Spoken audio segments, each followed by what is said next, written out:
রাত। জি। ওই দেখো কানে সাদা যেটা না, হ্যাঁ। ওইটা হচ্ছে তোমার নতুন পর্দা, দেখছো? হুম। ওই যে সাদা সাদা দেখা যাচ্ছে, হ্যাঁ। জি স্যার। এটা এখন কানে কেমন শুনতেছো? আগের থেকে একটু আগে বেশি। আগের থেকে বেশি শুনতেছো না?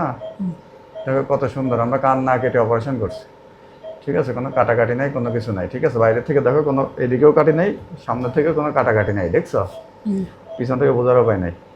তাইলে আমরা আমাদের রোগীর এন্ডোস্কোপিক পদ্ধতিতে নাকের হাড় বাঁকা এবং মাংস বাড়া দুইটারই অপারেশন করছি। তাইলে তোমার নাক এখন কেমন লাগতেছে? নাকে অপারেশন থেকে ব্যথা পাইছো? না। ভালো লাগতেছে এখন? জি। তাইলে দুইটা অপারেশনই খুব সুন্দর হয়েছে। তুমি এখন নিয়ম কানুনগুলো মাইনে চলবা, মাইনে চললে একবারে ভালো হয়ে যাবে, ঠিক আছে? জি স্যার। আমাদের কাছে অনেক রোগী কোশ্চেন করেন যাদের নাকের হাড় বাঁকা আছে, মাংস বাড়া আছে এবং কানের পর্দা ছিদ্র আছে, দুইটা জিনিস একসাথে অপারেশন করা যাবে কিনা। তাহলে তোমার কি মনে হয় করা যাবে? জি। আচ্ছা, তুমি তো নিজেই একজন উদাহরণ, তাই না? আবার অনেকের দুই কানের পর্দা ছিদ্র থাকে, অনেকের দুই কানের পর্দা ছিদ্র থাকে। আমরা দুই কানের পর্দা ছিদ্র একসাথে করি এবং দুই কানের পর্দা ছিদ্র নাক একসাথে করি, ঠিক আছে?